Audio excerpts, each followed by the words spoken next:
Now to a breakthrough for the tens of thousands of Queenslanders with disabilities. Campbell Newman stunned everyone when he said he would sign up to the National Disability Insurance Scheme.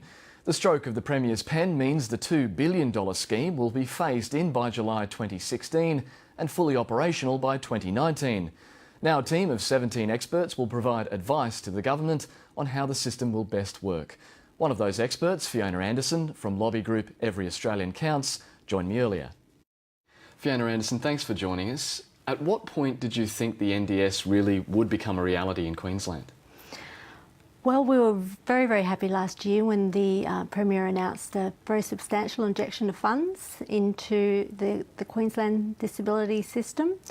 But we've been really on tenterhooks wanting Queensland to join with the other states to become part of the national system. So when the announcement was made this week, everyone was delighted and I think a bit shocked at the speed that it had happened, but very welcoming. The government seems to have come a long way since the election, for instance. Yeah, the state government's come a very long way. We weren't sure that they actually understood the depth and breadth of the problems with the disability support system in Queensland.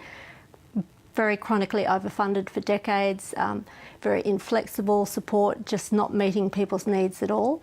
And we didn't know if we really had got that message across, but clearly, the Every Australian Counts campaign in Queensland and across the country thinks that people really managed to get their messages across, and the Premier took notice. Well, the Premier is saying that this system's going to go from helping 47,000 up to almost 100,000. Is that everybody who needs help?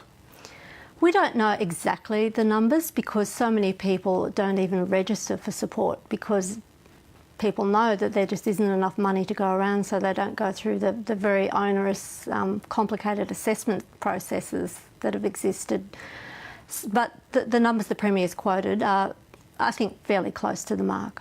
And what kind of improvement will they see? Will this simply just cover more people, or is it going to cover the people who've already covered better? It will do both. It will double the number of people who have funding for disability support. And because of the nature of the new scheme, the disability care, which is formerly known as the NDIS, it will, because of the way the funding is going to be applied to people so that they can choose their own supports and services and control the way the money's spent, it will be a smarter allocation of funds and it will put people much more in control of their own lives. So currently they are sometimes beholden to one service provider, aren't they? So what, they can shop around and get better value?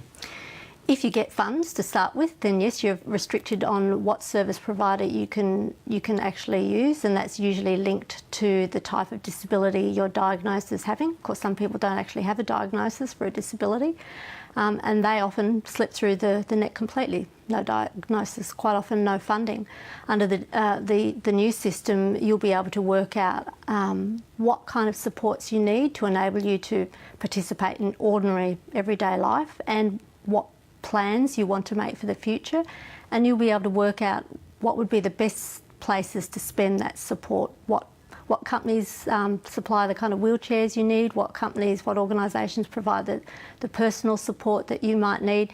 You'll be able to make choices like most other Australians can do.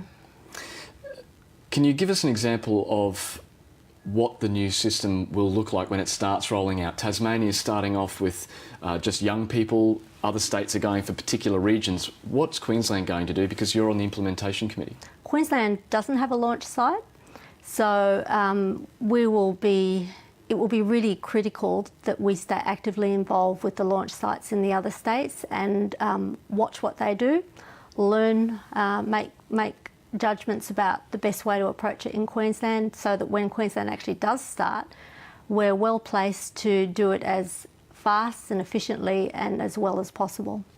Fiona Anderson, thanks for your time. Thank you.